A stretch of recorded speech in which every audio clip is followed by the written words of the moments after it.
If I'm going to fail, I'll do so with just Max. He's my little friend, my constant companion and guardian angel rolled into one frequently muddy, slightly smelly spaniel. We pick our way up the path, clambering over loose stone and steps cut into the hillside. I stop frequently just so I can get my breath, and also to enjoy the view. This is something I have thought about doing for some time, and it's hard to believe I'm actually here. As the sun is only just climbing into the sky, the temperature is perfect. It's a crystal clear day, with a freshening breeze that stiffens up as we go. I have supplies for us both, but right now Max is focused on not dropping his stick. He's just picked it up from a gully, and I can be sure he'll carry it all the way to the top and back down again. Once he commits to something, he never gives up, and I remind myself of this as I battle my misgivings about coming so far. It had taken us over half a day to drive here from my home in the Lake District. The journey turned out to be torturous for me. It was probably the furthest I'd gone since my life changed so dramatically several years previously. Behind the wheel, I found that everything from braking to turning caused shooting pains to travel from my neck and radiate through my back and arms. Max travelled up front in the passenger seat beside me. It's where he chooses to sit, and I love having him by my side, especially during testing times. Despite hours of discomfort on the road, I was excited about the trip. It's all about my dog and me, a boys' weekend away. It was only after we arrived at the campsite and I had put up the tent that the effort of just getting here caught up with me. All I wanted to do was sleep. It was the first time that Max had spent a night under canvas, however. I wasn't even sure he'd settle. He sniffed around while I laid out my sleeping bag and his blanket. Then I invited him inside.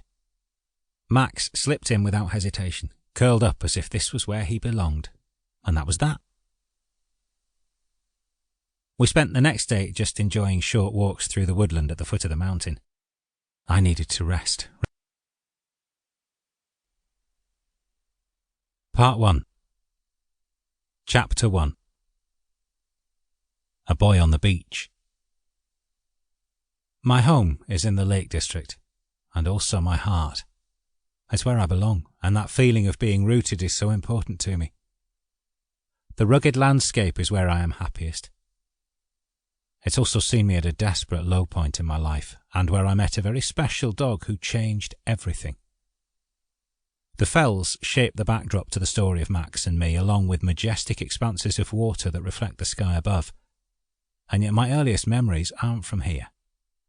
Those were formed far from the northwest of England, in a small coastal town called Fishhook on South Africa's Cape Peninsula. I was born in Shropshire, the youngest of 3 boys. I've never known why we were there when I arrived. We just didn't stay there for long enough to set down any kind of roots. My dad was a naval engineer. He spent a great deal of time at sea. Soon after my arrival in the early 60s, he was posted abroad. Rather than stay behind, my mum packed up our belongings and we took the long trip by boat to start a new life halfway around the globe. As a family, we went on to spend 5 happy years in a world of our own.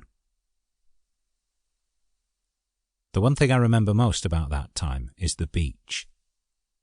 The sand was the colour of bleached bone, backed by a string of pastel-painted beach huts overlooking a boundless blue bay.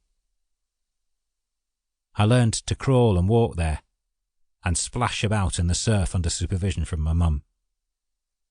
Sharks patrolled the waters around the cape, so she never let me stray. During the heat of the day, we took to the shade and drank sugarcane water. At low tide, I developed a fascination for picking over rock pools in search of crabs. Sometimes I would test my parents by smuggling home my new crustacean friends in a bucket for a sleepover under my bed.